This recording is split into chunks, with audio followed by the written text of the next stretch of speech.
The first time I heard the word melanoma, I was just thinking like, wow, like I never thought that this could happen to me. And so just hearing that, I was like, what? Like, are you sure? My name is Joshua Paschal. I'm a football player at the University of Kentucky, and I had melanoma.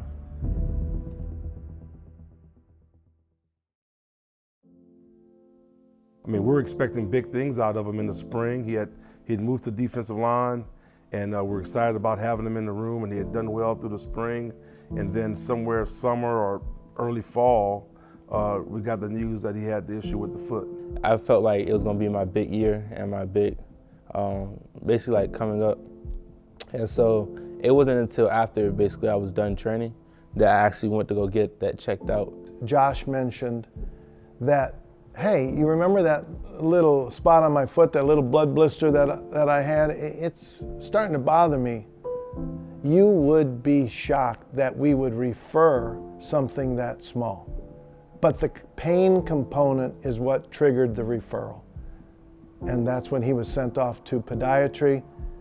The podiatrist passed it on to the dermatologist, and that's when the biopsy was done. To be honest, we were not expecting anything like the diagnosis that came back.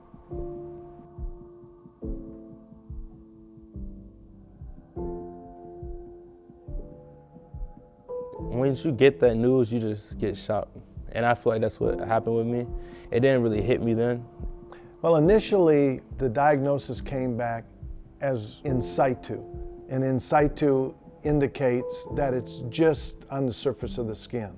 The preliminary results, and they actually said that it would just have normal cells.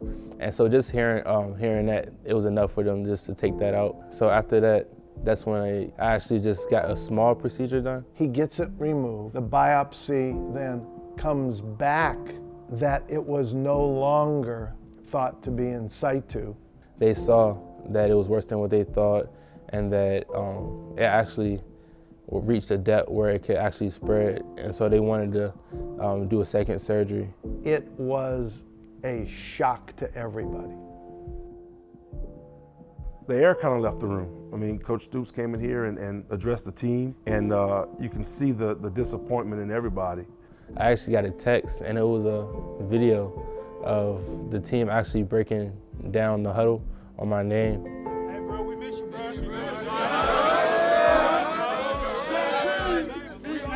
Hey, bro, we finna work for you, bro. Hey, this season for you, bro. If you don't come, hey, we got you, bro. We gonna watch you.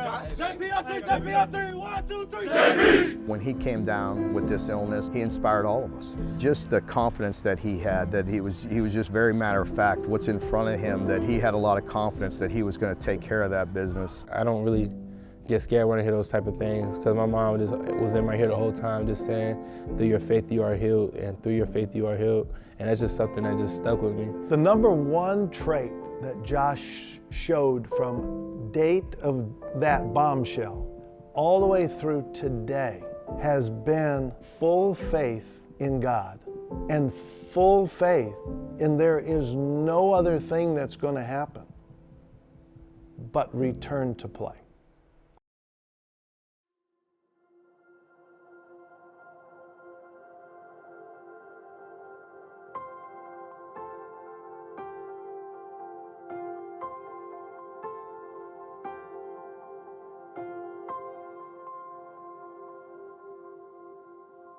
I thought that recovery was going to be like pretty difficult, like just getting back used to things, and it is, but at the same time, I had some great trainers that just made sure that I had the proper treatment and proper therapy just to even get better than what I was at first, and just to make sure that my foot could get back to playing that year.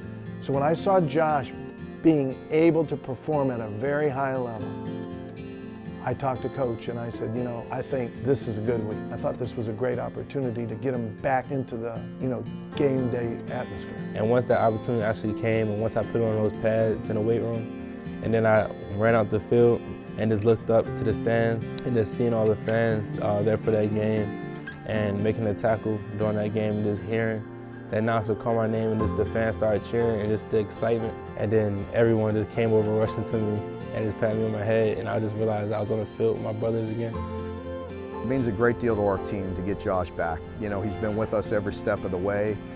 We've certainly missed him on the field, but just his presence and being around the team inspires all of us, like I said, and we're very grateful to have him back. I expect his best. I think the kid's going to show back up, and he's going to be everything that we expect him to be. I think he has all the ability to be a top guy on his team. He's got the ability to be an all-SEC type player. He's got the ability to be a Sunday NFL player as well. So the sky's the limit for that kid. My goals beyond Kentucky is, of course, to make it to the NFL. And that's something that I really want to just put my work ethic into, because my dad always put that work ethic in me, and my mom had always put that work ethic in me. And that's just to work as hard as you can to reach your goals. Being able to play the game I love again is just something that I will never take for granted.